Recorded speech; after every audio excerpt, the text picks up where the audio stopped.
Sorry guys, they just got power back. This morning.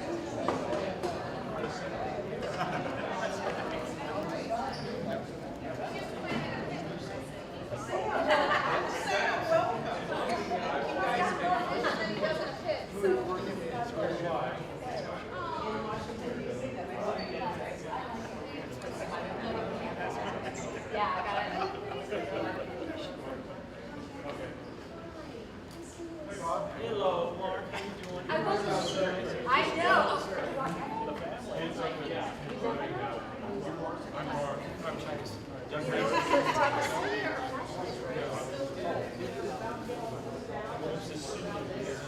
He knows everybody. So I haven't worked the stage for 30 years.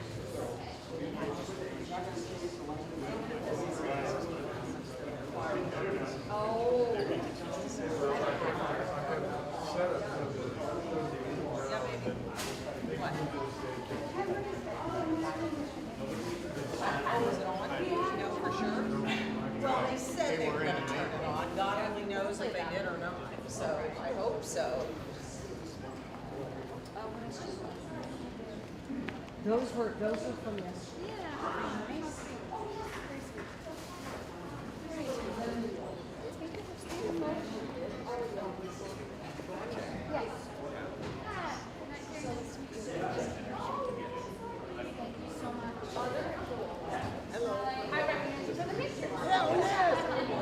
And from coming to see the show.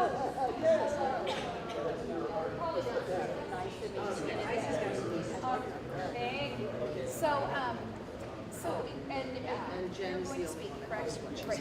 So I know. What a surprise. This is the one. Okay, now these actually turn on.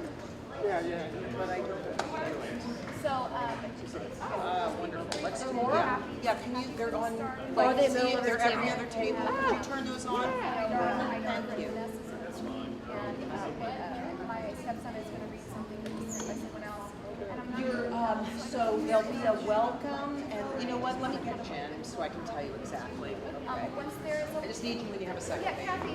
Oh, I'm all over. Oh, yes, you did. I mean, there's been hugging. Okay, so this is one we know is going to speak. Yes, and you're gonna tell me when. That's what I want to get a little bit of. You're just starting it off. You'll just start it off. Right, but like, is she singing before we start? I just need to get a I think you introduce, say she's going to sing, and as soon as she's done singing, people can start getting up.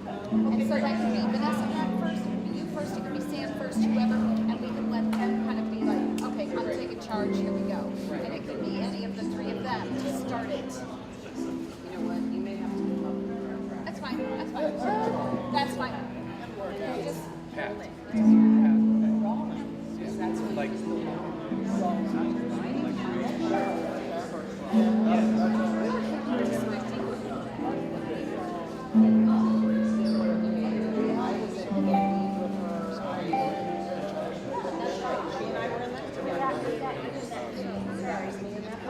I'm in a lot of pictures. Yep.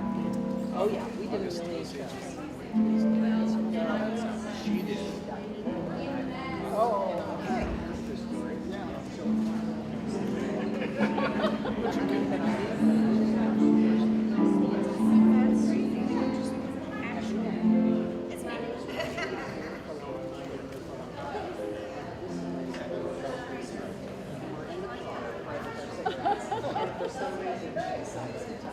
Well, you know I'm doing those things kind of like, and I put it at home. Always been a picture.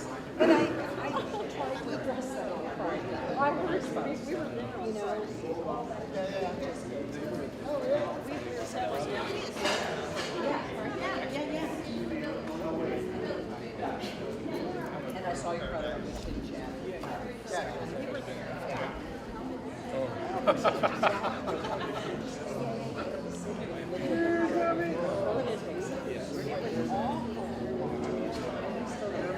Dummy.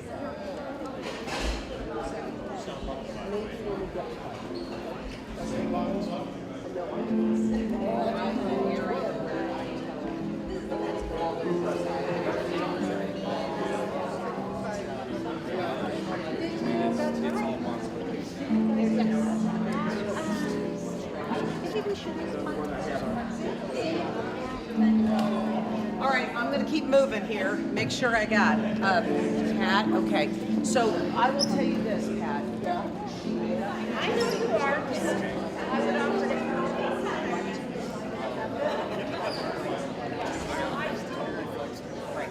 Great. I got it. Can you tell?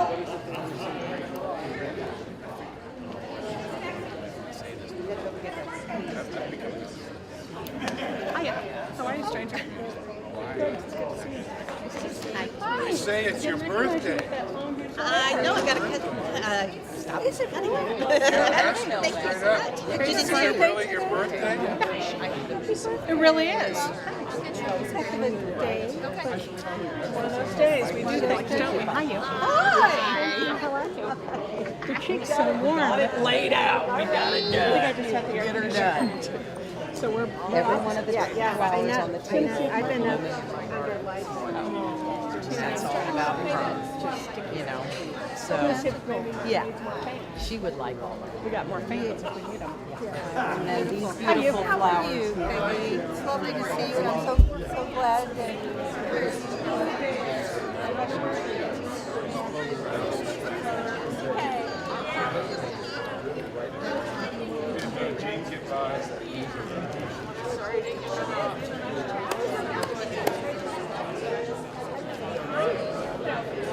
She said she wanted to bring it.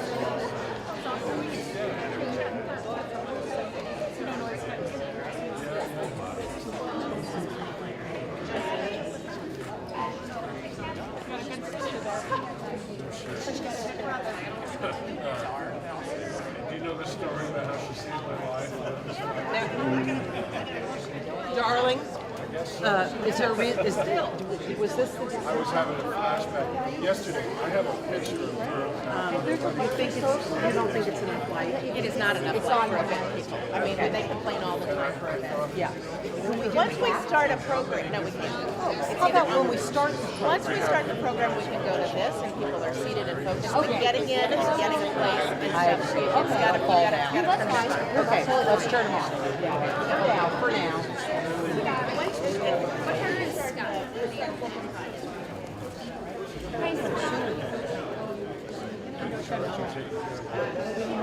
You go find and do I was going to say 4:30, but that's fine.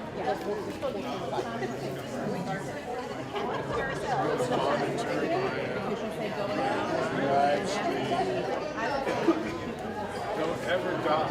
That sounds End good. of the show. Start the song. Right, everybody you want to see.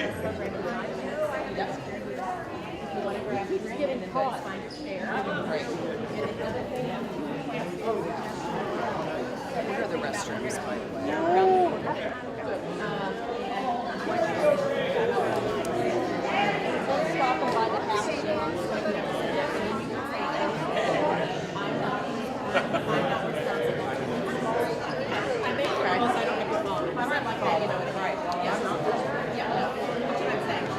Are you speaking? Okay. So my understanding is I should invite perhaps that is her profile.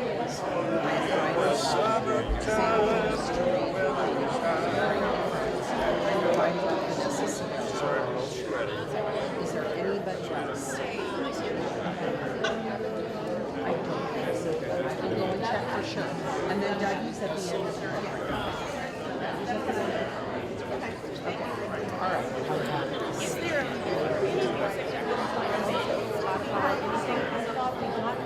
Jen was supposed to have the Spotify music.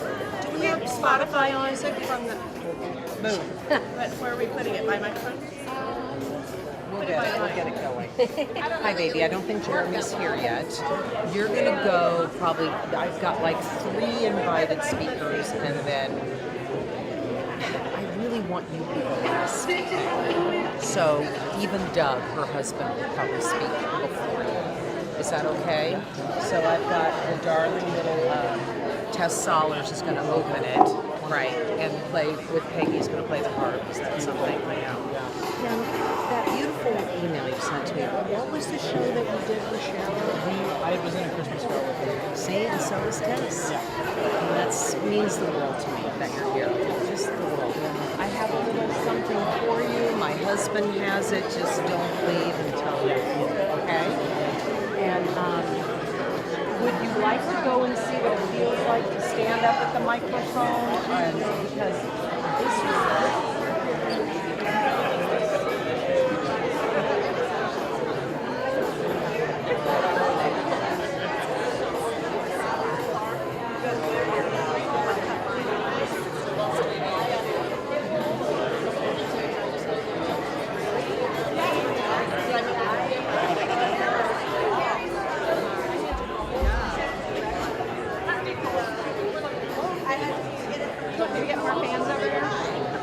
Well, and Royal Nature as well.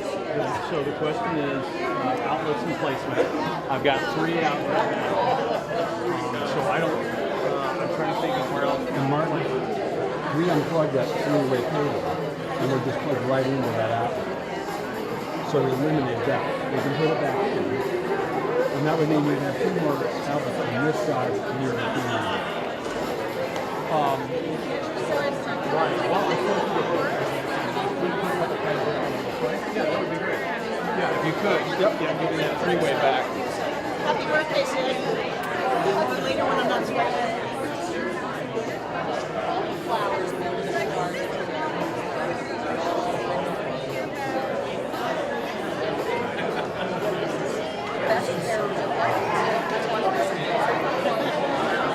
Getting it trimmed tomorrow. Great. Terry's gonna fly. Oh, like that. But it's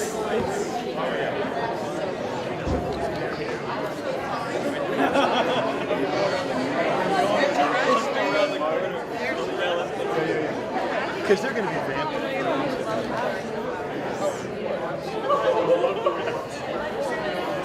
I'm gonna go get a leopard.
I've seen this many times.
He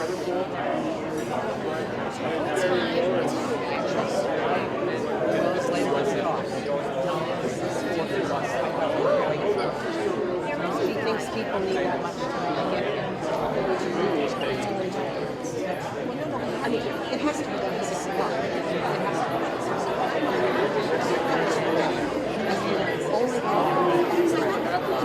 You're right on your mirror, like right to the screen. It's not water. That's smart. Why don't you sing? I would say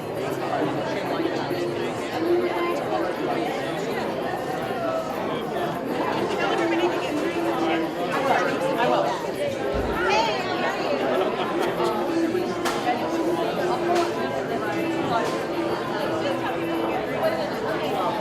We all found out eventually that Eric was a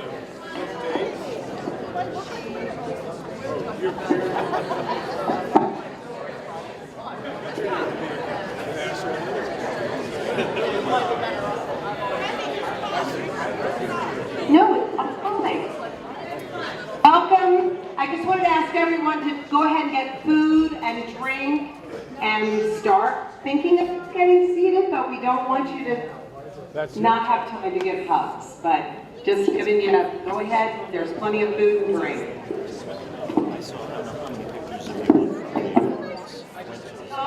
Service they had there on stage at the KU, and it was beautiful. And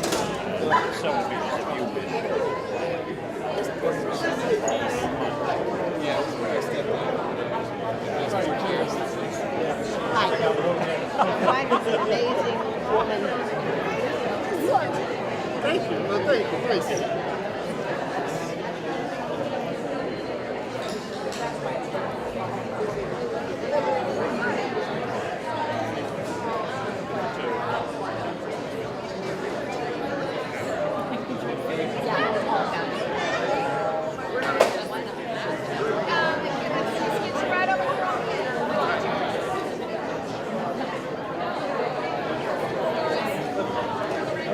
Oh my God, he's walking. What a super unfortunate moment we had.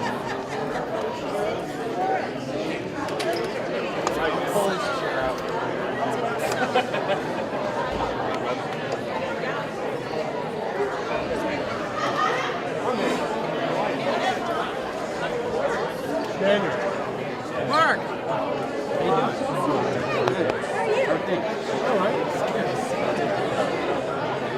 Oh, your dad said that the birthday party was so sweet. Yeah, I saw him yesterday. He's doing well. He's good. Yeah. Your family doing all right? You know, all in all, we still have each other. She's hard work sometimes. But now that she's moving around on her own, I can leave her alone. Creating that independence after what you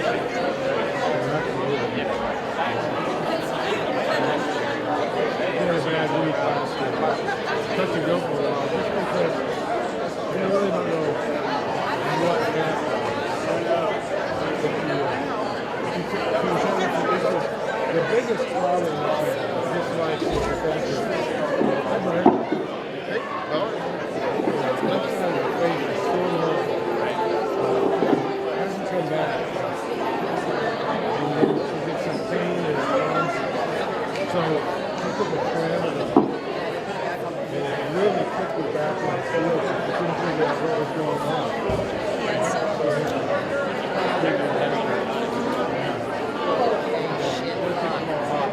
This is getting old, right? We're celebrating.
Murphy.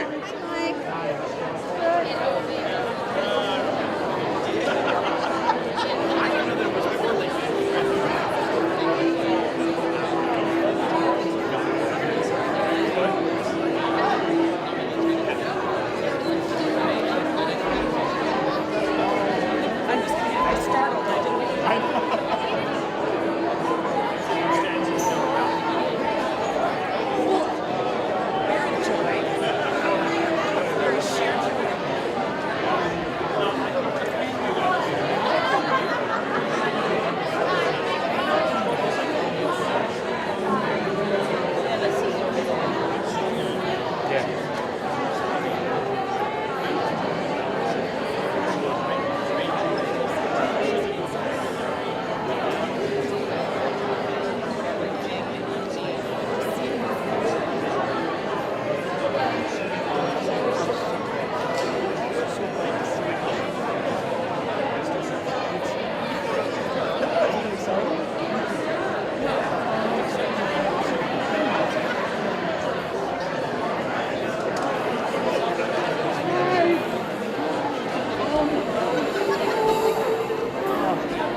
I know.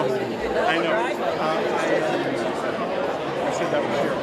She said, you can't have one of these without announcement parties and recording. I know. And Julie and Rick and all drinking down the whole thing. We just lost a few minutes. No, it was crazy.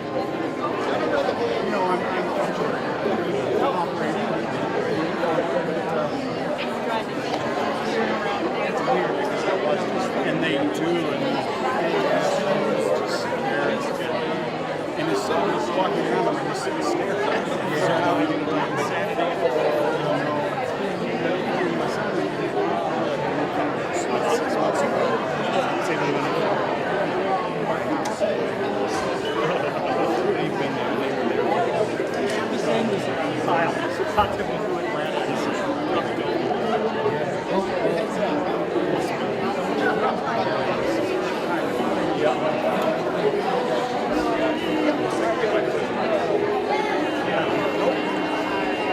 real.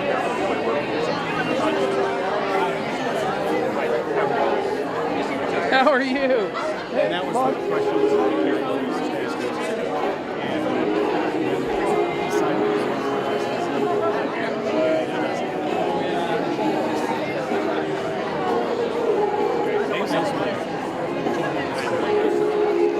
thank you so much for being Hi, sweetie.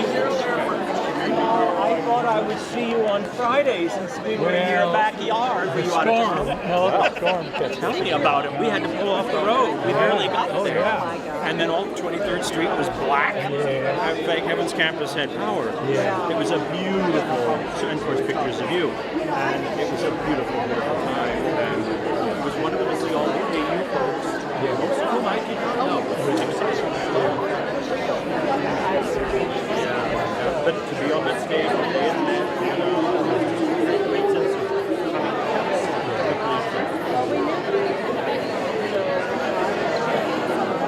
there was no big storm, it was 2 hours. I said, come on, Cheryl, give us some rain.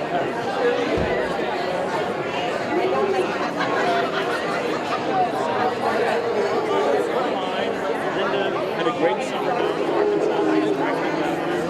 Opera in the Ozarks, Julia Springs, and just outside of really? Crazy hippie town in the midst of it. Woo! They're building a new theater. It's incredible. And they got the Walton family to underwrite it. Good. And they need it because it's an outdoor theater. Oh, yeah. So she directed Copeland's Tenderlands, which went very well. Great. So she's doing that, and she's full time at UKC again. So, and all the joy that brings, except that she's so good with the kids, and they need her.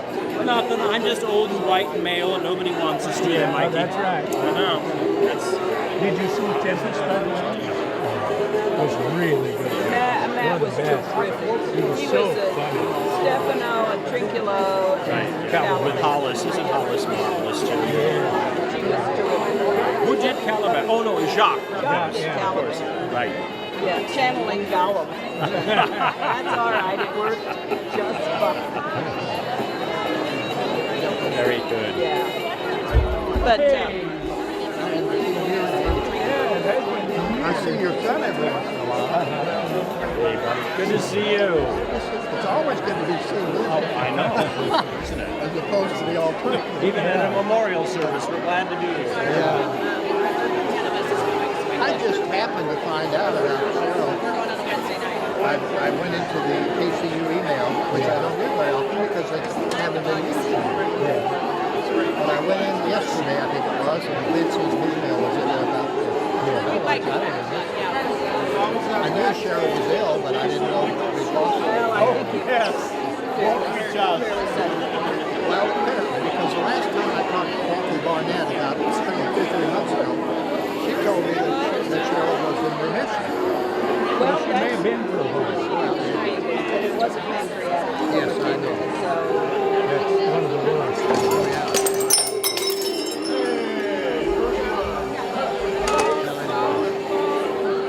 I remember Cheryl's performance. Oh, yeah.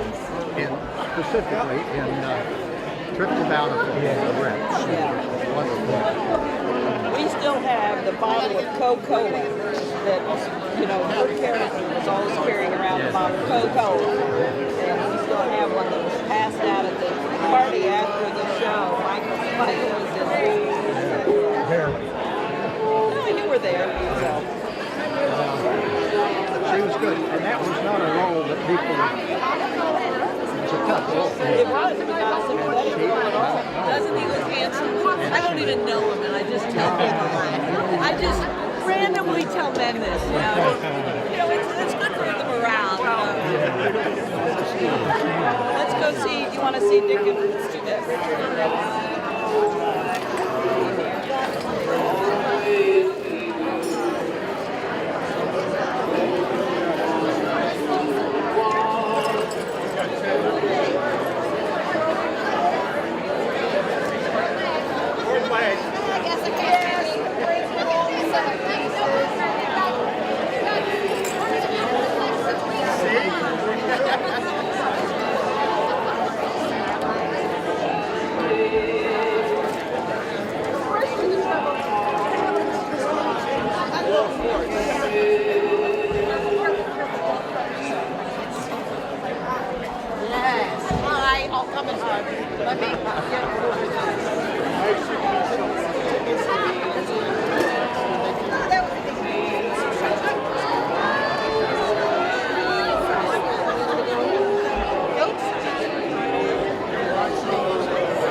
Get some food. Come, find a seat.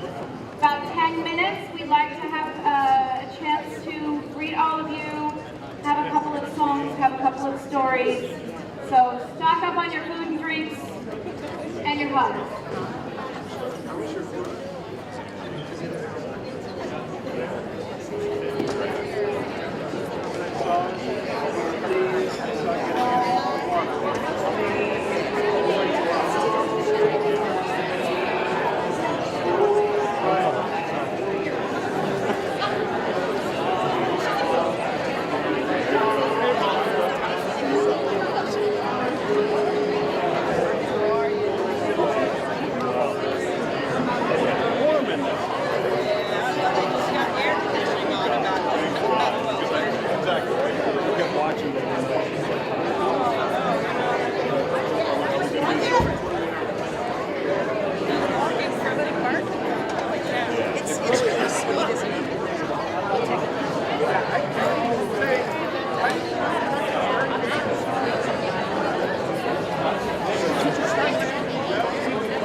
Really good. My daughter will want to do it if she sees it. I know, me too. So don't know. I got the bag. I got a desk.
It took me staring at her and going, exactly. But of course,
We're going to do it right now.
Lighting up here a little bit. So, you know, Melissa's in charge of that, of course. God bless Melissa from the new theater, Melissa Legg. She is brilliant. Thank you, Melissa.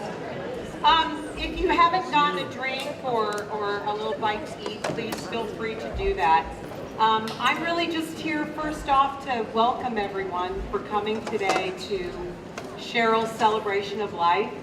I don't know how many of you had a little time to watch the pictures, but we will put them back up again.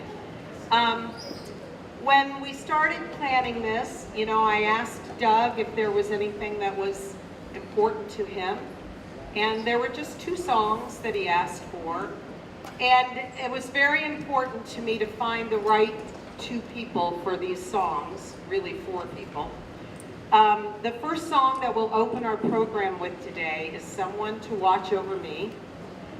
And the darling Tess Sollers, daughter of a very dear friend, Pam Sollers, who is a beautiful community theater actress herself. Tess is a gorgeous singer and young actress in school now. Tess played Cheryl's daughter when Cheryl played Mrs. Cratchit for many, many years, and was one of the very first people to post about how kind Cheryl had been to her.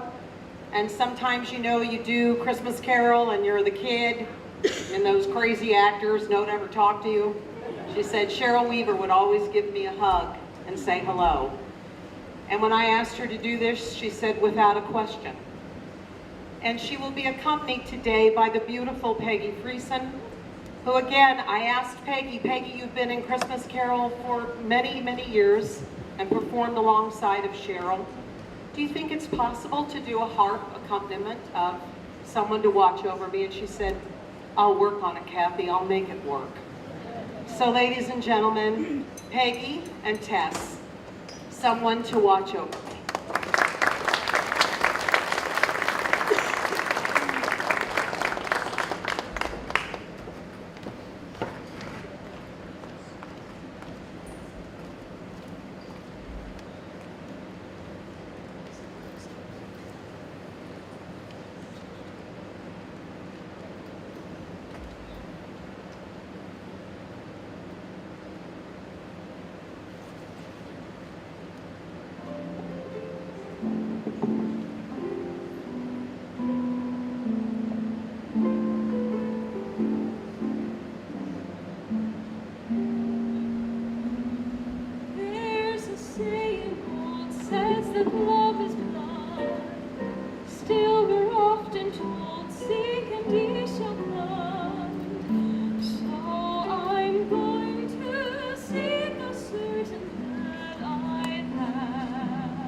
Thank you. It was beautiful. Today, I still don't have any electricity, and like so many of us. By the way, Cheryl brought the storm, I have no doubt, because it first caught me on the highway going to Lawrence for her event on Friday, and it's been sort of an interesting path to, you know, not have the television, not have any of that for these past several days. And as I was getting ready today, and all the flowers that are on your table, those are all flowers that bloomed in my garden in like the last 2 days because we got all this rain. That's for Cheryl, and that is Cheryl. But we were getting ready today, and a bird flew into my house. And that's never happened before. And Dan said, "Don't panic and don't poop." And I went, okay. He was talking to the bird. And somehow, my husband caught the bird and let the bird out a window, and as soon as the bird flew out the window, the electric trucks pulled up. So maybe I'll have electricity when I get home. But Cheryl has been so present. I hope she's been present for all of you every day since she did her transition, made her transition on June 4th.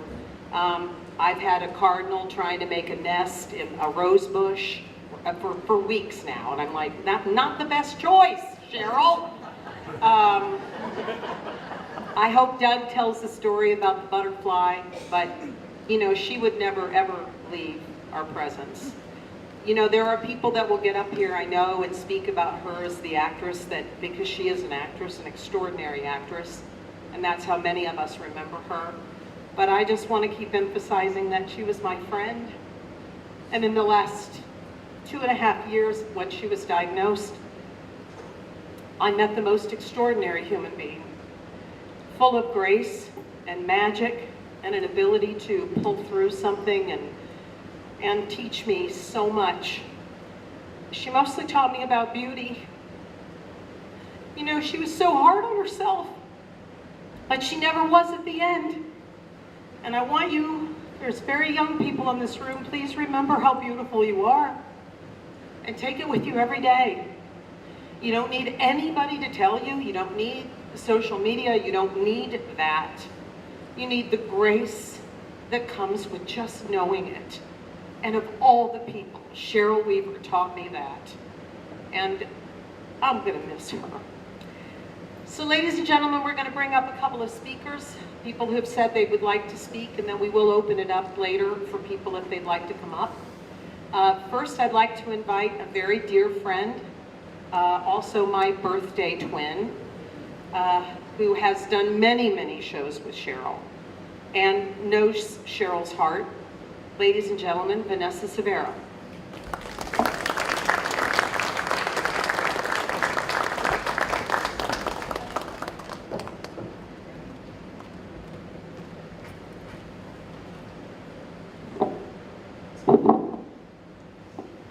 How was that, Sid? Okay, this is my sound person. Louder. Louder. Hold on, please. How's that? Well, you're the roadie. Get up there. Hello, everyone. There you go. Everything are you. Thank you. I know most of you here today, but those who do not know me, my name is Vanessa. I'm a friend of Cheryl Weaver's. Before I begin, I want to thank each and every one of you for being here today as we gather to honor the life and legacy and force of nature that is Cheryl Virginia Weaver. In the summer of 2004, I attended a round of auditions at the Heart of America Shakespeare Festival. I had recently moved to Kansas City, and I decided to support a friend attending the auditions to scope out the theater scene here and see how this town did its thing. As I sat outside watching the actors recite prose and face a side of building or be lost in a bush of soliloquy, my eye was drawn to a woman who stood tall, even in her tiny, delicate stature. Her neck was long, her chest was open as if a diamond necklace laid across it, and the sunlight was catching the tips of her brazen red hair as if she invited it to dance with her for a glimpse of a moment. She was surrounded by a group of people, and as she spoke, I could easily say, though she be little, she is fierce. Her words were compelling, and her audience was apt, and my friend leaned into me and said, "That's Cheryl Weaver. She's a big deal." In the winter of 2008, I was cast in A Christmas Carol, and my dressing room mate for that year and for the 12 years to follow was the Spitfire Cheryl Weaver. I came to learn within a few minutes of setting my makeup bag on the counter on that first day just what I was in for. I remember Cheryl walked in with a stride of a surety, placed her bag on the floor and said, "Is that the spot you want? I mean, I'm fine with any spot, but if that's the spot you want, you can have it." We have to do something about this room. Oh, let's never, ever leave these fluorescents on, okay? Let's take them off. Are they trying to make us hate ourselves in the mirror? Let's just use the makeup lights from here on out. Oh, we should come up with a theme. What should our theme be? Oh, what should our theme be? This floor is terrible. It's terrible. I have a rug. It's a really nice rug. It's a high pile rug. I'll bring it in tomorrow. We should bring in candles. They usually frown upon that. But if we blow them out and then close the door before we go on stage, they'll never know. Are you sure you're good with that spot? I'm going to find a broom. The floor is terrible.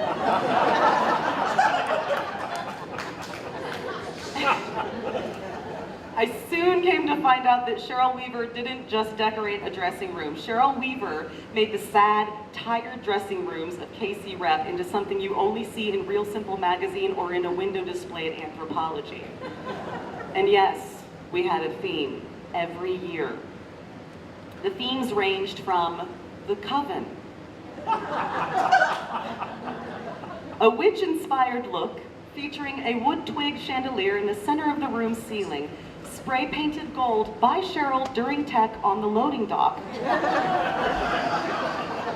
along with a plush high pile carpet, candles, flower settings at each makeup station, containing white lilies and forest pine, along with an open door tarot reading for whomever needed guidance before they did the show. There was the Gypsy Room, a purple and red infused theme with a smattering of gold, and the chairs were covered in the finest material from the costume shop storage bins, which were hidden under the KC Rep stage. Cheryl would go underneath there sneakily and hide the material under her petticoat, and then place it in our room. There was the Dirty, Dirty Bad Girls Club theme one year.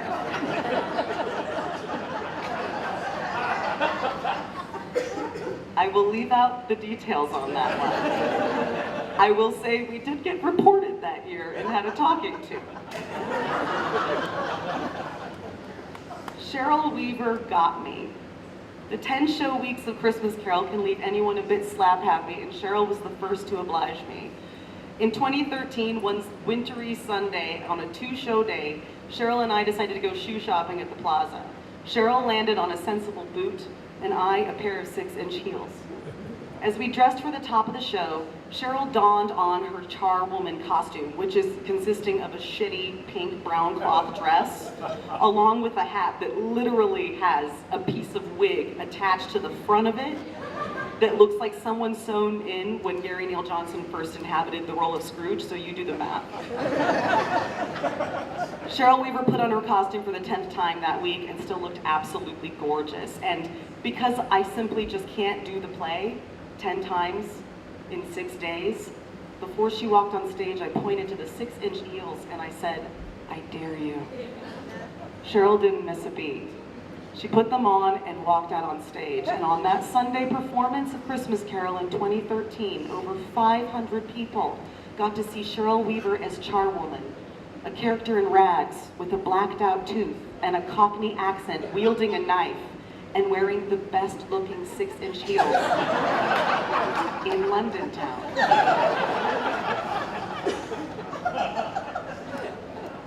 Cheryl had a performance quality like no other. Her ability to make a room explode with laughter or zero into the back row of a 600-seat house with a single piercing look or bring nuance to a role so clear it could be written on paper made her a one-of-a-kind. Cheryl was never Cheryl in the role. She transcended and brought you as an audience with her. She was not an actor you locked into one sphere. She could have you howling with laughter in Dixie Swim Club, Biloxi Blues, Love's Labor Lost, Rumors, Blithe Spirit, Moon Over Buffalo, A Flea in Your Ear, and Living Out. Or she could have you pensively still on the edge of your seat in Romeo and Juliet, Death of a Salesman, Bus Stop, Frozen, Sideman, and The Seagull. Or she could do her actor gymnastics and pendulum so quickly between the two as she did in August in Sage County. Going from the hilarity of swinging, then mid-air doing a backflip, into the brutality and vehement power so quickly it left us all sitting mouths agape, even with the actors sharing the stage with her. And it was effortless. Cheryl Weaver commuted every day from her beloved home in Lawrence to Kansas City for work. Now, people unfamiliar with that geography, it is an hour commute to the city and an hour back, and that's just on a good day. Cheryl never, ever complained about this. She did it with joy. She loved her work. She loved the people she worked with and for, and she never once complained about the drive. And she was on time more than me, and I lived 10 minutes away. She threw herself into her craft, and she relished every single part she stepped into. She was not only just a phenomenal actor, but she was a brilliant cook. She made rum balls on the holidays, and if you had two before a show, you were definitely buzzed. She had an excellent eye for decorating and changed her house according to the seasons. And each room could be in a magazine every single time. She got her craft on. To know Cheryl is to have one of her creations in your house and always on display, because it just always goes with everything. She was a florist. Cheryl knew every kind of flower and what season to plant it and how to make it thrive. And her backyard was a secret garden filled with peonies and hydrangeas and a lot of fucking flowers I don't know the names to. But Cheryl, goddammit, she did.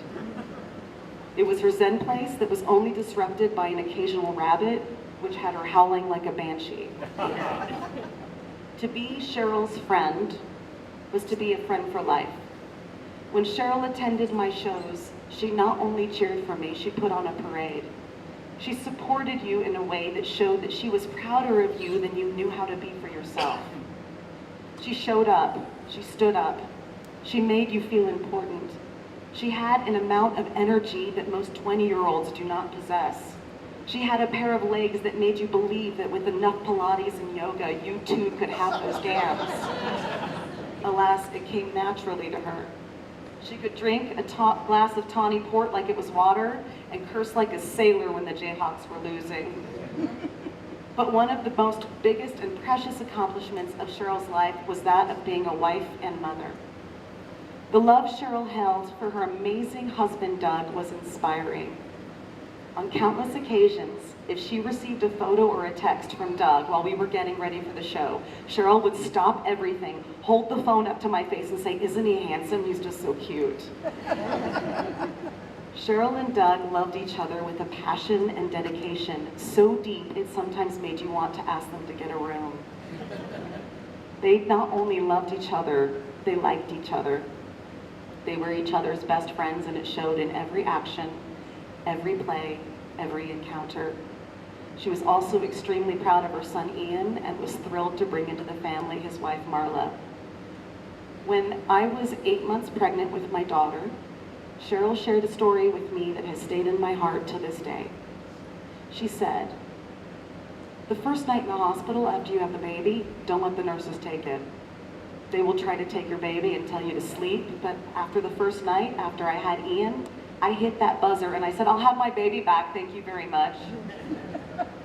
They brought Ian to me, and I looked at him, and he looked at me with those big, bright eyes, and we just looked at each other for hours, talking without saying a word, with those big, bright eyes, and I'll never forget it. Cheryl Weaver, actor, florist, cook, dancer, secret voodoo witch, writer, Democrat, pet lover, empath, wife, mother, and my dear friend and yours. All this and and the outpouring love and support in this room truly means she was a big deal. Thank you.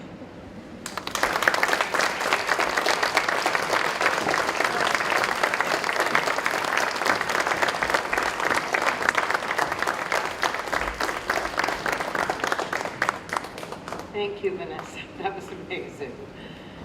Now we're so fortunate to have Cheryl's baby brother. Am I getting that right? Baby brother. You're not the baby? You are the baby. Let's get real. Okay. Many of you might have first met Cheryl as Cheryl Rawlings. That's how we all met her at KU. And this is her baby brother, Pat Rawlings. We are so delighted that you could be here. Come on up and speak. Thank you.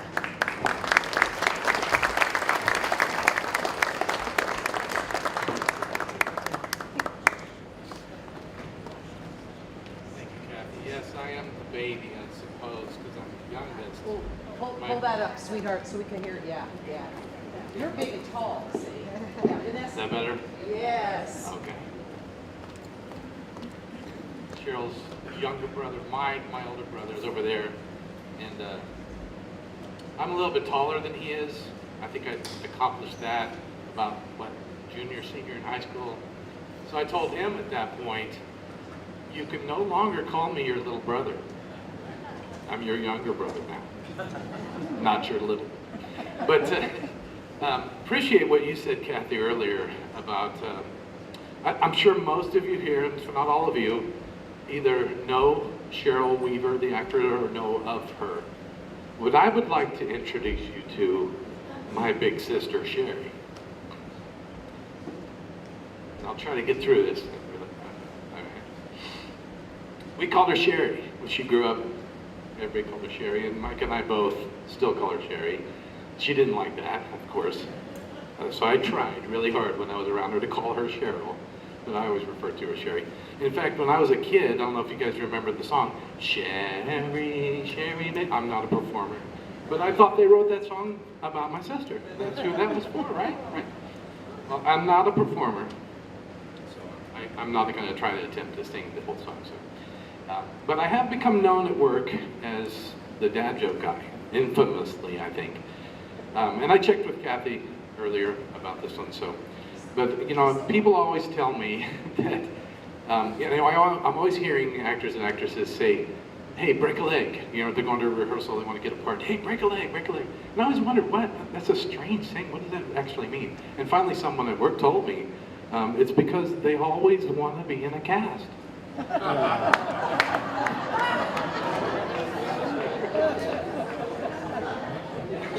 So, but I remember my sister, she was in her first play at age 13. Honestly, I didn't even know this till I found out from my dad just recently.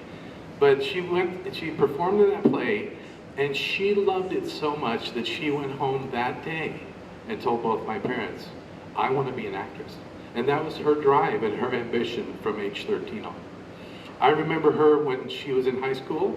I met someone here, I can't remember his name, I apologize, that went to high school with her. Michael, yes.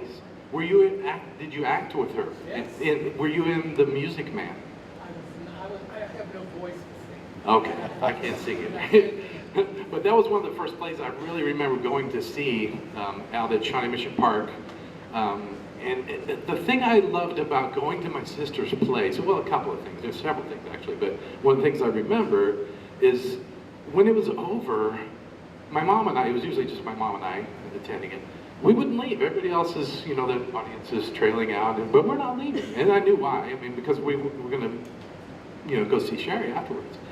And no matter, throughout her career, from high school to getting her equity card and being a professional actress in several venues around Kansas City to acting in movies, no matter what, after it was over, she would always, you know, clearly go backstage, get the makeup or her costumes off, but she would make time to either come out or bring us back there to her dressing room, wherever, and greet us and say, "How'd you like the play?" and talk with us.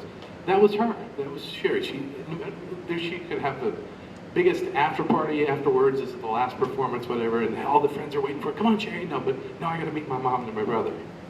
So I love that about her. She was very caring, very loving. She was quite the chef as well. For countless years, I kind of shared this on Facebook, you may have read it. For countless years, she hosted a Thanksgiving get-together for myself and my family and my brother and his family and my mom. And she was always trying something new. Every year I'd see something on the table. What's that? You know? Oh, that's this new recipe. I've been trying that. I want everybody to try that.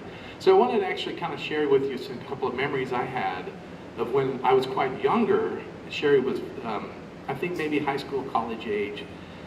So I remember one time I came into the kitchen and she was concocting something up in a big pot. And I was like, oh, what's that, Sherry? Can I have some? Oh, you won't like this. No, you know, you really. And I was like, oh, I'll try anything. Come on, please, I'll try some. So she dished me up a bowl of it, and I sat down at the table, took a spoonful of it, and put it up to my mouth, and I was so. And it wasn't because it tasted bad, but it was ice cold. And I said, Sherry, did you forget to cook it? It's cold. And in her loving way, she said, oh, honey, that's the way it's supposed to be. That's gazpacho. I said, well, I guess I don't like it. But there was another time. Now, I grew up, my brother and I both, playing 3-2 baseball. You know, we went out to, of course, back then you pass I-35 on 87th Street and it's country. You know, you're driving over hills, farms. Then all of a sudden there's 3-2 baseball stadium. Well, one thing I remember was after every game, both teams were allowed to go to the concession stands and you got a free drink. And you'd see both teams lined up all sweaty and dirty and lining up to get a drink. And one of the things that my friends and I used to always do was get what's called a suicide. Now, some of you may remember what that is, some of you may not. What it actually was you scooped it, you get a cup, paper cup, you scooped the ice, and then you went down to where they're dispensing the sodas, and you just go, you get a little bit of everything. That's a suicide, right? Of course, back then there was 4 or 5 choices: Coke, Pepsi, Dr. Pepper, Sprite, or, you know, and then maybe a high C orange or something. Now you go to Quick Trip, there's 45 flavors, it wouldn't work. But that was a suicide. So one summer, I think actually Sherry was in college at this point, but she was home for the summer or home for a weekend or something. And of course she was having a party with her friends, and it was clearly old enough to drink. But I came in from running around being hot and sweaty, and I came in and opened the fridge looking for something cold to drink. And in there, in the refrigerator, was this clear pitcher full of fruit and some kind of liquid, I didn't know. But I thought, well, hey, Sherry's making her own version of a suicide, you know, all these different fruit flavors. So I poured myself a glass of it, took a sip. I said, Sherry, what is this? It tastes horrible. And she said, oh, honey, that's not for you. That's sangria. So she was always loving and always caring, and the way she spoke with me. Now, Sherry was 8 years older than me. Mike's 7 years older, and Sherry was 8 years older than I am. So she was naturally called upon to be my babysitter. But she didn't, you know, a lot of kids these days, oh, I have to babysit. She loved it. She always read books to me. She was quite the reader, always reading. So she was reading me nighttime stories, and it may be a kid's story. It may have been J.R. Tolkien or something. But I was a little kid. I didn't know. Or she would play board games with me, or what have you. Those kinds of things. And she loved it. That was her heart pouring out to her little brother. I remember one Halloween, we carved up the pumpkins. And of course, you got to scoop all that goop and seeds out of there. And I naturally be curious, what is this? What's all that stuff in the middle? I never noticed that. Because I always saw the end results, you know, when the carving pumpkins.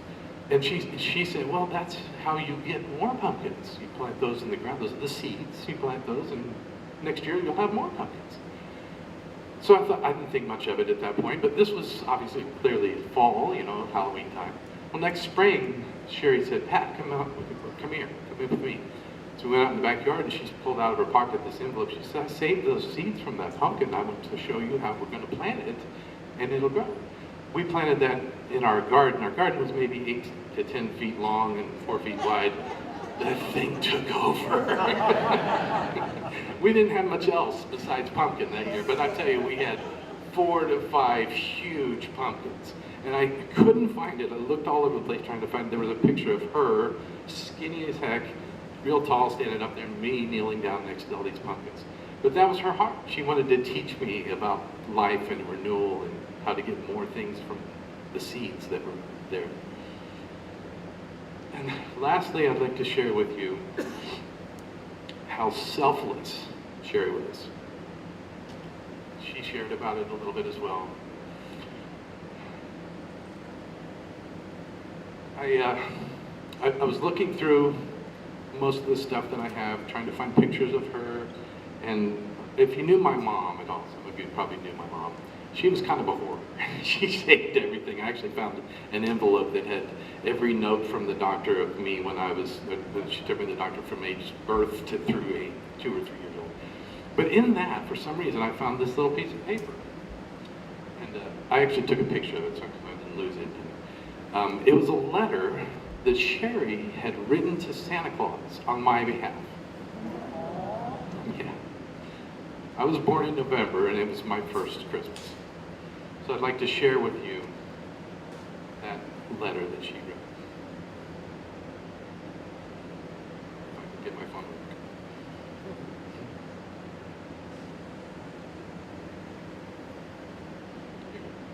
working. Okay, so she said, "Dear Santa, my baby brother can't talk. All he can say is goo. But he wants a wind-up teddy bear that sings a lullaby. Now, I'm in the 3rd grade, and I think I'm too old for custom presents. So you can just give me whatever's left in the bottom of the toy bag.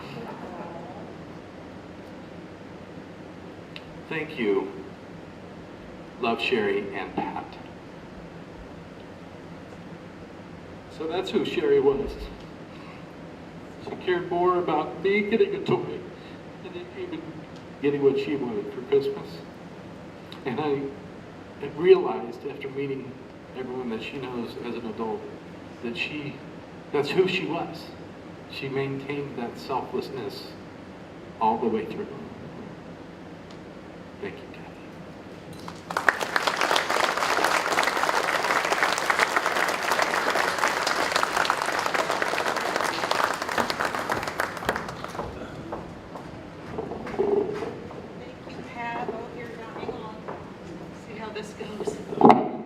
Thank you, Pat. Thank you so much. That was beautiful. I'm so glad you found that letter. Now I'd like to bring up, I know many of you know Scotty Cordis, and many of you know his gorgeous son, Sam, who agreed to do this for me today. There's a beautiful actor, writer, poet, dear friend of mine, Frankie Crimes, AKA Harmon. He now lives in New York City and is married to Craig Lucas, the playwright. Frankie sent all the flowers that are up front today for Cheryl, and he wrote something quite beautiful, and Sam has agreed to read it for us. And Sam, if you can come up, and this is from Frankie.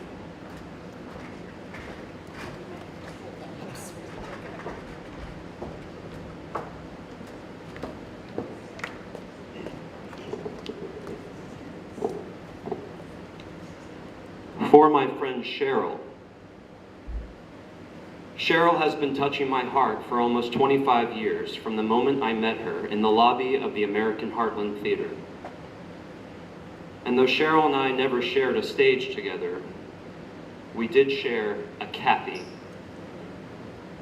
Sharing a Kathy means that Cheryl and I shared years of patient smiles and subtle eyebrow lifts, while Kathy paced and spoke most of the lines. Sharing a Kathy meant that Cheryl and I spent a great deal of our time together laughing our asses off. Sharing a Kathy meant that I was allowed to witness 2 strong, beautiful, talented artists love each other fiercely. Argue like only sisters can, when you think there's no coming back from that ugly fight, and yet, a few seconds later, you turn back and see Cheryl and Kathy now hugging each other and crying about their favorite wallpaper. I was invited to share in a years-long friendship between two fabulous, devoted women who taught me that choosing a family is messy, complicated, celebratory love, labor. And no matter what, friends show up for each other. Cheryl always exists for me in vivid moments like a film. I want to slow down so I can pause and catch all of the nuances in each gorgeously composed frame. She had perfect timing and seemed to know the right amount of words to say for what I needed to hear in that moment. But how did she know? One night, many moons ago, I was waiting in the hall at Union Station after a show at Kansas City Actors Theater. I was alone, pacing and singing to myself, as I often do to stim. Soothe myself because I'm autistic and I get very nervous in public. I was in my own little anxious world, singing my made-up song, and Cheryl was suddenly right there. And she said, "Did you write that? I love it." And I said something like, "I'm just making shit up." And she folded her arms and said, "Well, you're the one who should be on that stage." And I remember this exactly in hyper detail. I got very embarrassed and muttered, no, I can't. And Cheryl uncrossed her arms, walked up to me, placed my hands in hers, looked at me and said, "That I can't thing does not belong to you." And then she hugged me and walked off to the parking lot. It took me a couple of years before I understood the grace Cheryl gave me in that moment. And for me, it perfectly encapsulates what made Cheryl so compelling as an actress and what made her presence in my life such necessary sugar. Like a laser, Cheryl could cut through all the noise with incisive wit, a quiet, mysterious charisma that came from a deep knowledge of what to reveal and what to keep to herself.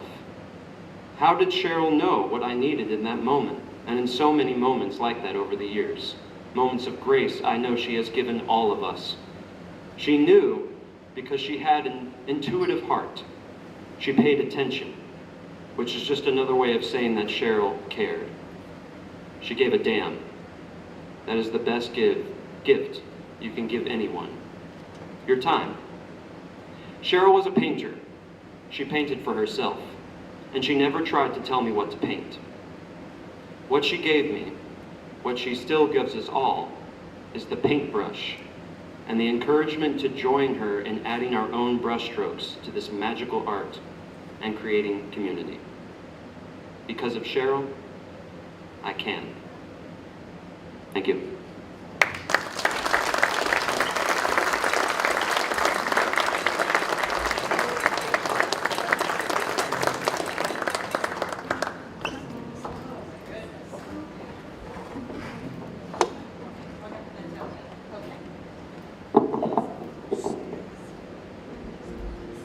That said it all, didn't it? Really did. So next to speak, and then we'll have a closing song. But before we do that, we wanted to give, if anyone does want to come up and share, we just ask that it be short, maybe one short minute-long story, and then we'll have Doug will come up and speak, and we'll have a closing song. But I know there's a lot of you that have things in your heart right now, and if you want to speak, you're more than welcome. If not, then we'll move on to Dougie, but this is a time if you'd like to come up and share a story.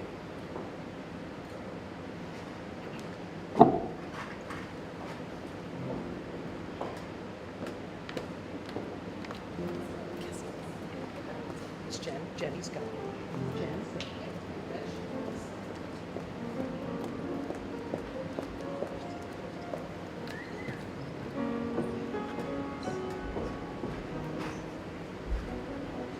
I can't add anything to what has been said up here this afternoon. I just wanted to thank you all for your patience as we played the Will We or Won't We electricity game this week.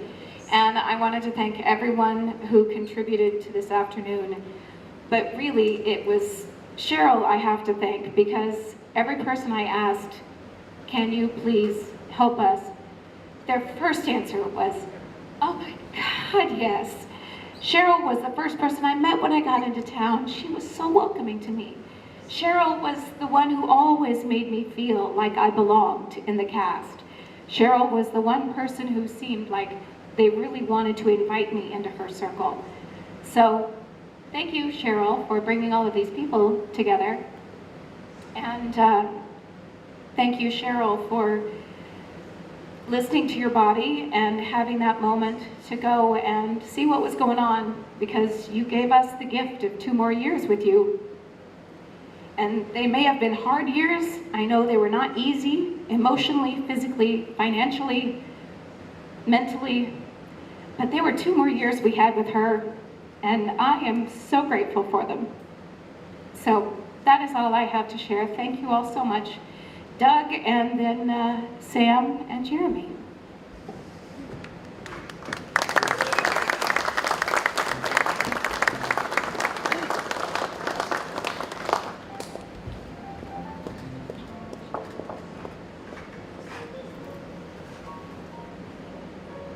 That's not an easy act to follow.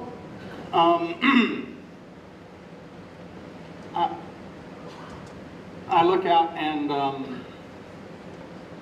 I see all of you, and I think Cheryl would have both loved and hated this. She would have hated the fact that all the attention was on her. Despite the fact that she was an actress, and according to you guys, she was pretty good. She did not like attention. You know what she would have done at this party. She would have found 1 or 2 or 3 or 8 of you, and you guys would have gone off into a corner and you just sat and talked to each other. And she'd have come home and told me all the stories and all the things that you said. She would have loved it because she would be with you. On Friday night, we had a lovely celebration for Cheryl and Lawrence, and it was full of people who knew us when we first met, and it felt very much like family, and it was lovely. It was beautiful.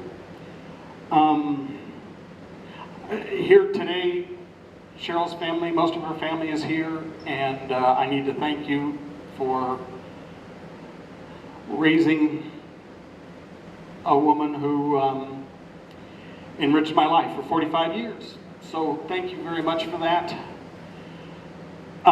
She had my family who's watching.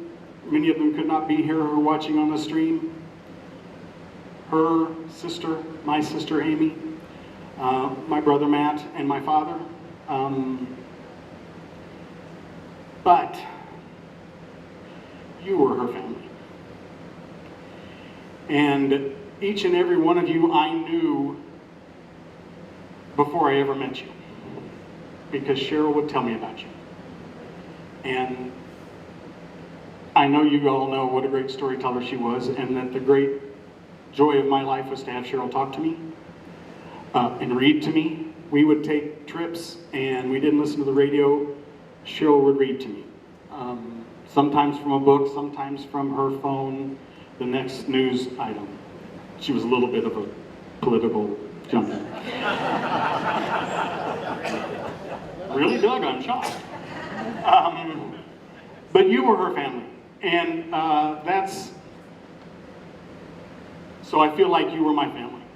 And I just can't tell you how important all that was to me. But I'm not here to tell you that. I'm supposed to tell you a few stories, and I'm going to. I'm going to tell you, and some of you have heard this, and so I apologize, but I'm going to tell you how Cheryl and I met. 40, I am allowed to say it now because she can't stop me. 45 years ago. She was doing a production, and I didn't know this, but she was doing a production of Importance of Being Earnest up on the main stage at KU, and I was getting ready to be in The Rivals. I was Bob Akers with Jeff Tamblyn, Heather Laird, Dee Dee Deemer, and Alan Tilson. were all in this production of Rivals. Clearly I was outclassed. But I was sitting down in the green room, and if you've ever been to Murphy Hall, you know the green room's below the main stage, and then there's a little stairs that go down to 209, which is the rehearsal room. And I was sitting with Kevin Kincaid. Many of you may know Kevin. Kevin was in school with us. Yay! And I knew Kevin, and we were sitting on the couch in the green room. I'm sure we were smoking, because that's what you did. Inside. I know, it's shocking. And I was sitting there with him, and I said, Kevin was playing Algernon. He was playing Algie in Importance of Being Earnest. And I said, Kevin, who is playing Lady Bracknell? And at that moment, a woman comes walking down the steps and wearing gray sweats and a white t-shirt and her hair up. I remember. And she turned the corner and walked down the stairs to 209. Her turning the corner and walking away from me is crucial to the response that I had. And I said, and he pointed and said, it's her. And I said, I'm going to marry that girl. And Kevin said what he should have said, which is, shut up. I told that story for the first 25 or 30 years of our time together. And I told it to everybody I could tell it to, and Cheryl always said the same thing, is, you didn't say that. And I said, I did. And she said, you didn't say that. And I said, I did. And eventually I got tired and I stopped telling the story. When we came back to Lawrence in the early 90s, we found out that Kevin Kincaid had a used clothing, secondhand clothing store over on Vintage Shop, thank you, on 39th. And right next to it was a diner. And I don't think it's still there. I don't think his Vintage Shop is still there. But we went into town and went and met Kevin and saw him and took him over to have a burger at the diner. And I did not say, I promise, I did not say a word to Kevin. I didn't say a word to him. And about halfway through the conversation, Cheryl said, Kevin, Doug tells a story. And Kevin said, you mean about saying he was going to marry you?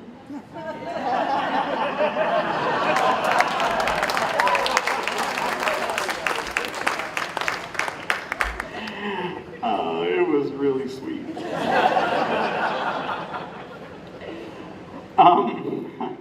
I will also tell you about our first date. We had a group of great friends at that time. A young man named James Olson, who goes by James Still now, great playwright. Larry Stevenson, Nancy Kaufman at the time, Nancy Ragey, and my dear friend Luan Alexander, who is no longer with us, but is with me every day. And Cheryl and I, and Jimmy Rich. Jimmy Rich was also a part of that group. And we would get together, and at one point, I knew I had to ask her out. And I was not good one-on-one with women. But I knew I had to ask her out. And so in front of the group, I'd say, would you like to go see a movie, Cheryl? And she'd say, sure, I'd love to. And then she'd turn to everybody and go, let's go, we're all going to a movie. And I'd say, great. And 6, 7 of us would go to a movie. I did this 3 times. And all 3 times, the 7 of us went to a movie. The 4th time, I asked her, and if I'm not mistaken, it was either Goodbye Girl or Saturday Night Fever. I can't remember which. I asked her to the movie, and everyone went, sure! And as soon as I got home, I called every one of them and said, do not show up. Whatever you do, do not show up. I need to have a date with Cheryl. And they all went, oh, okay, Doug, whatever. And so they didn't show up, and Cheryl showed up, and I showed up, and that was our first date. And it was great. I seem to remember us liking the movie, pretty sure. And so that was the thing. She was working down, and Kathy mentioned it. When we were in Dallas, she wasn't yet a equity actress. She had won, the Dallas Observer used to do best actor, best actress, best show, best thing once a year. And she'd won Best Actress 2 years in a row as a non-equity actress playing Lizzie in Rainmaker and Rita in Educating Rita, which I directed her in, luckily enough. And she saw that they were doing King Lear at Stage West, a really fine theater in Fort Worth. And so she went and auditioned, got a call back for Reagan and Goneril, non-equity actress. And she got a call back and she felt like she'd read really well. And she got a call. This was back when producers actually called you when you didn't get a role and let you know. I know. Every actor in here went, yes. What about that? And then all the producers, I know, I'm sorry. But she got a call the next day and then they said, you know, you did great. It was really close, but you didn't get the role. And she said, thank you. And she was a little depressed for a couple of days. But 4 days later, she got a call. And I saw her talking. She had a real serious face. And she hung up the phone and turned to me and said, they've offered me the role of Cordelia. And my card. And I'm in mid-yay. And she said, I'm not sure I'm going to take it. And I said, what? She said, I'm not going to sure I'm going to take it. I was their 5th choice. And I said, okay, that's not fun to hear, but you still get the role. And she says, yeah, but I was their 5th choice. And I said, I just want to ask you one question. How many people in the audience, when they watch you do this brilliant show, are going to say, that was a really good Cordelia for a 5th choice? She stopped for a minute. She picked up the phone and called him back and accepted the role. Of course she did. And she was magnificent, and it was a much better role for her anyway. And Reagan and Goneril, come on. We had a lot of fun in Dallas.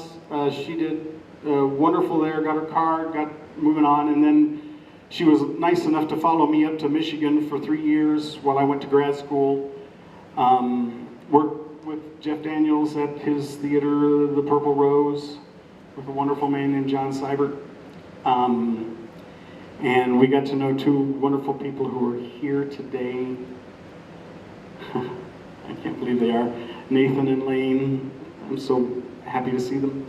And then we decided we had Ian. Woohoo!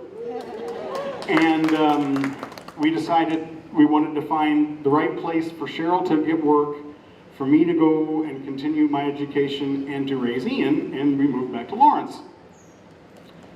Yay. Best decision of our life. And she went to Kansas City and began to work. Took about 12 months of regular auditioning. But then she started to get to work, and she worked, and she worked, and she worked, and she worked. And I want to disagree with all of you and all the most amazing people. And I want to say right now that Vanessa, that was a beautiful speech, but you were wrong about one thing. She did complain about the drive. Just not to you.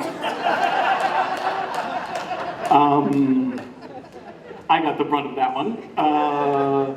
She didn't mind the drive so much because she got to see all of you, and as I was telling David Fritz earlier, the coming home afterwards gave her a chance to come down, right? After a performance, she was, by the time she got home, she was pretty okay and ready to go to sleep. But she enjoyed her time so much in Kansas City and got a chance to work with amazing people, but also a chance to step out, and she got to do a one-woman show in New York. She got to work at ACT in San Francisco with Mark Robbins and Gary Neal Johnson, and then I want to thank you two for taking care of her while she was in San Francisco. She got to work, and she got to work as an actress, and that's really all she ever wanted. A lot of times when you'll talk to an actor, you say, what do you want to be? And they'll say, famous. I want to be a star. I want to be on Broadway. I want to be in a movie. If you ever asked Cheryl, and over again I did, she'd say, I just want to work. I just want to work. And I get that. And she had a chance to. You don't really need to listen to me talk much more, but I want to tell you one story. First, I want to say one thing. My son, Ian, and his wife, Marla, moved in with us about 7 months ago. Many of you older people have all been there. They wanted to save up money to buy a house, and so they came to us to save the money. That was Cheryl's idea. It was Cheryl's idea right from the start. I gotta say, after a month, I was ready to go, okay, bye-bye. And Cheryl kept saying, no, your son needs this, and so we're gonna do it. And so we did. And when everything went down, I think they saved my life. I think having them in the house, taking care of Cheryl, taking care of me. I don't think you can do a better thing as a son or a daughter-in-law. Think about how hard that situation is. Than they did. And so I want to, in front of all of our family, I wanted to thank them. Thank you, guys.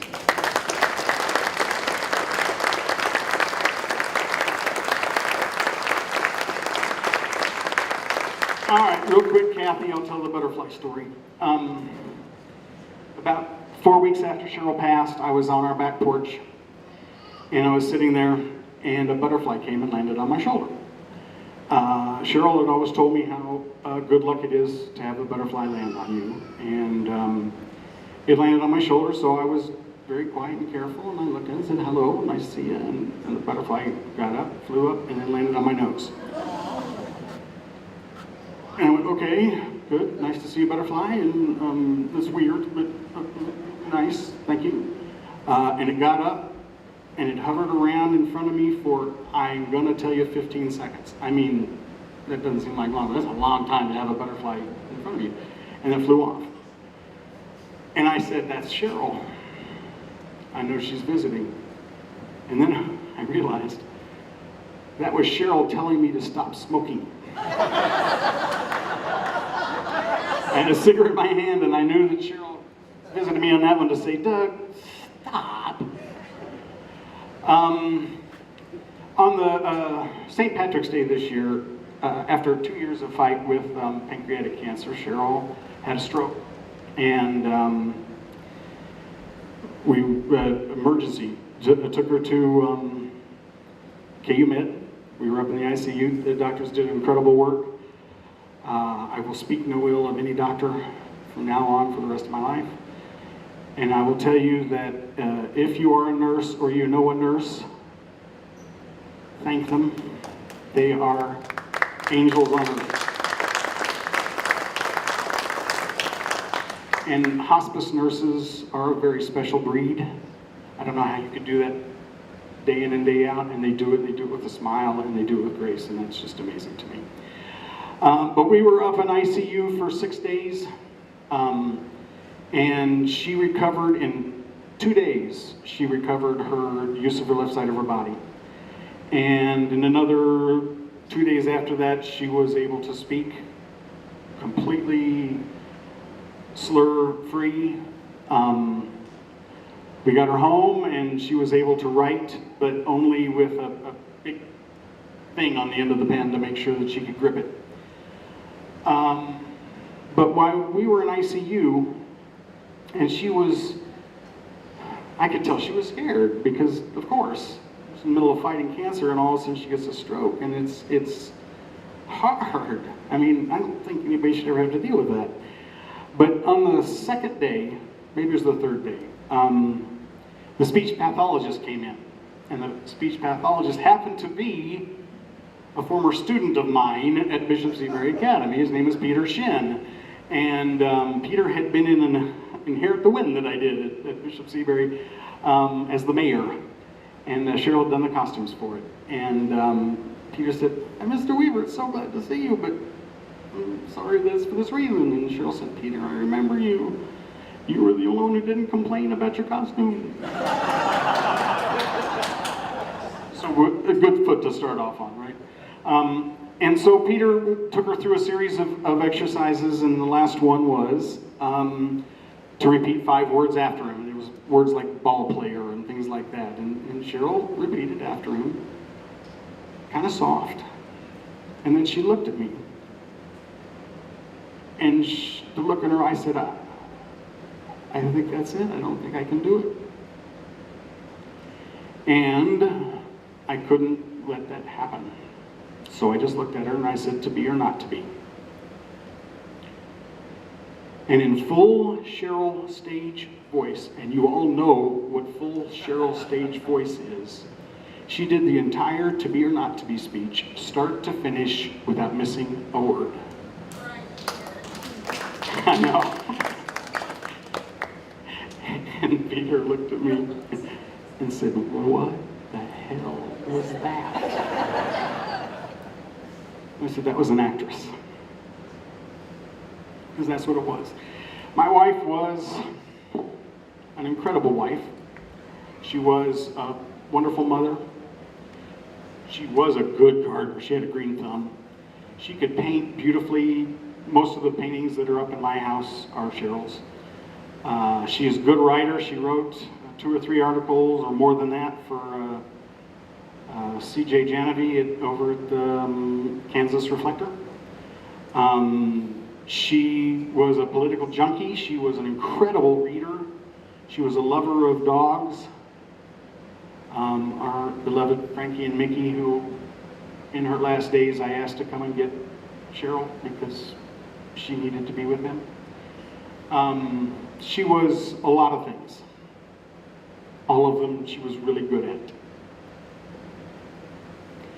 But I will say this, and I say this without any reservation. She was an actress. She was born to be an actress. She loved being an actress. And that being the case, you are her family. And couldn't ask for anything better. I love you all.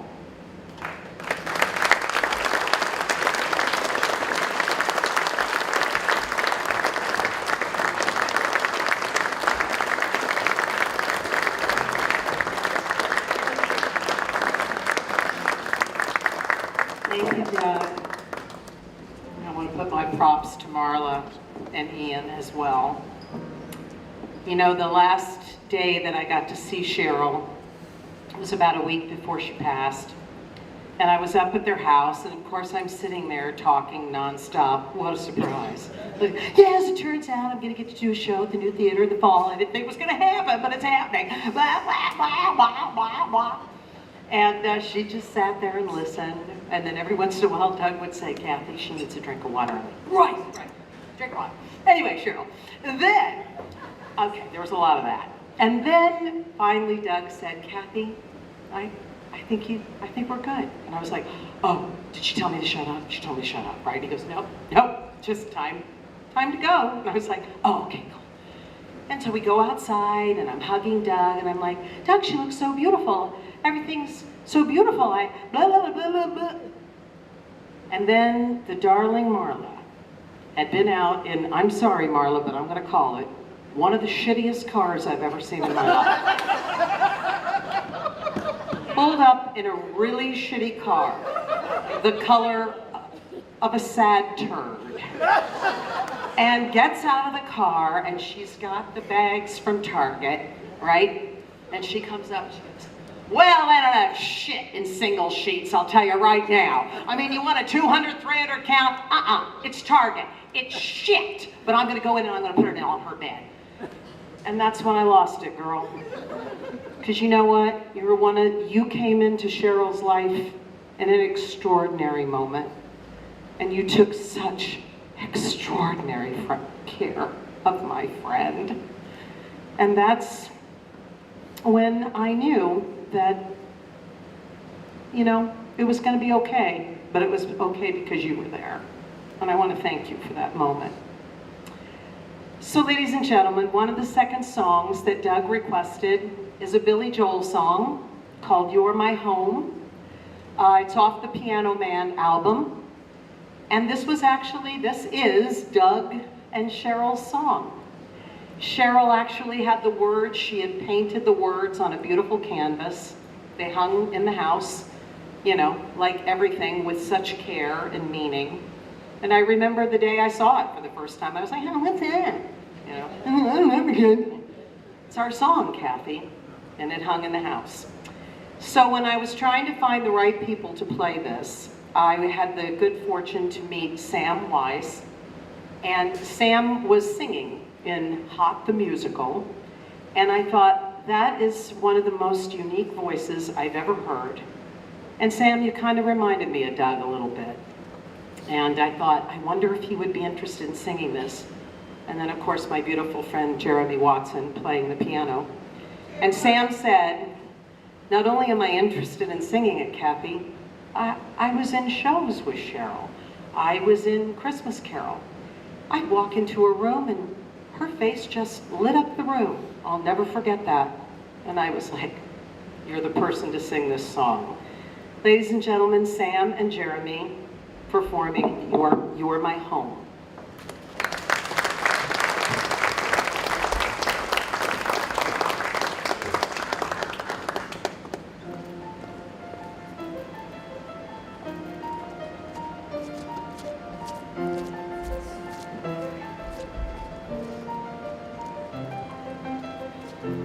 When you look into my eyes and you see the crazy gypsy in my soul,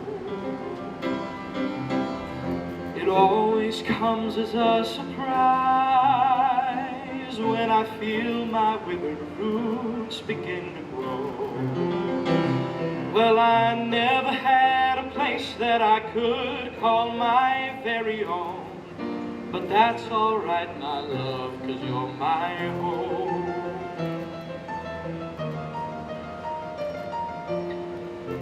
When you touch my weary head and you tell me everything will be alright, you say, use my body for your bed, and my love will keep you warm throughout the night. Well, I'll never be a stranger and I'll never be alone. Wherever we're together, that's my home. Home can be the Pennsylvania Turnpike or Indiana's early morning dew.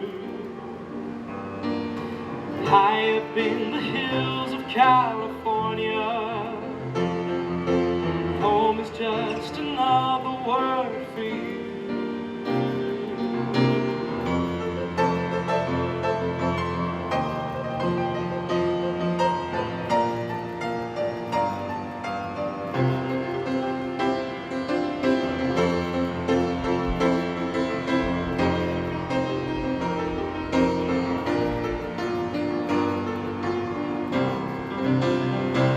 Well, I never had a place that I could call my very own. But that's alright, my love, 'cause you're my home.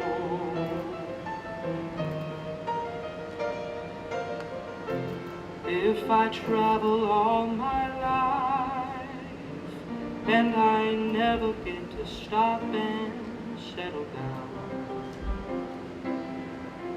long as I have you by my side and there's a roof above and good walls all around, you're my castle, you're my cabin and my instant pleasure dome.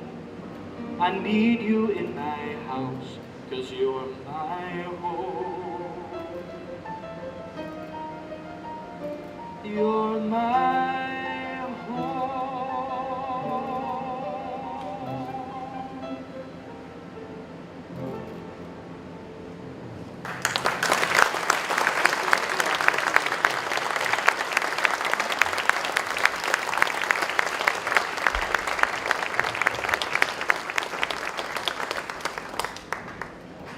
Thank you so much. Thank you all for being here. Please feel free to stay a little bit longer if you'd like, and we'll put the pictures back up. It means everything that you're here. We're just going to miss our friend. Thank you, Dennis, and all of the people that have given her such incredible opportunities to be on the stage. Richard, Mary who's costumed her. I mean, you're all here. And that's what's important. A career, a life, a friend. Thank you all so much.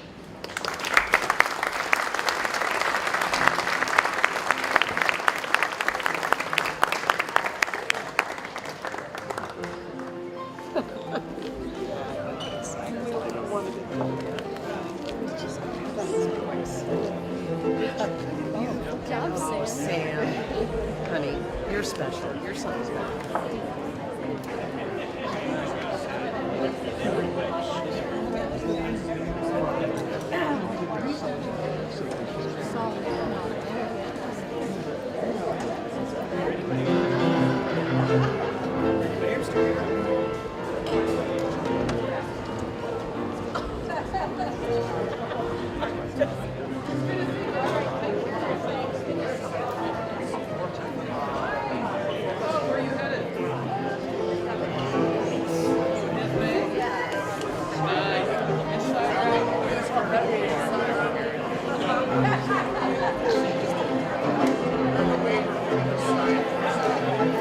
We were going to come to Lawrence, but then the storm came in. Yeah, yeah.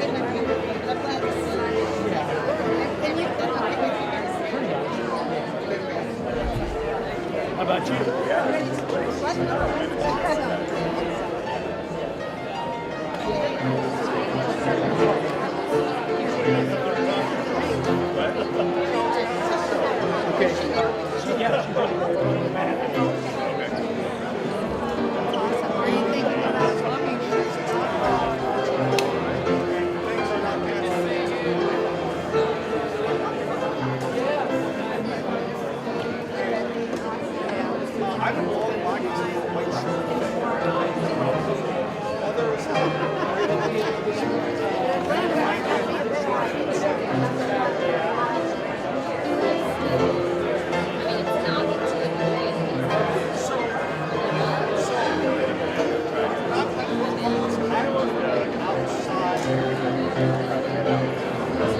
Outside.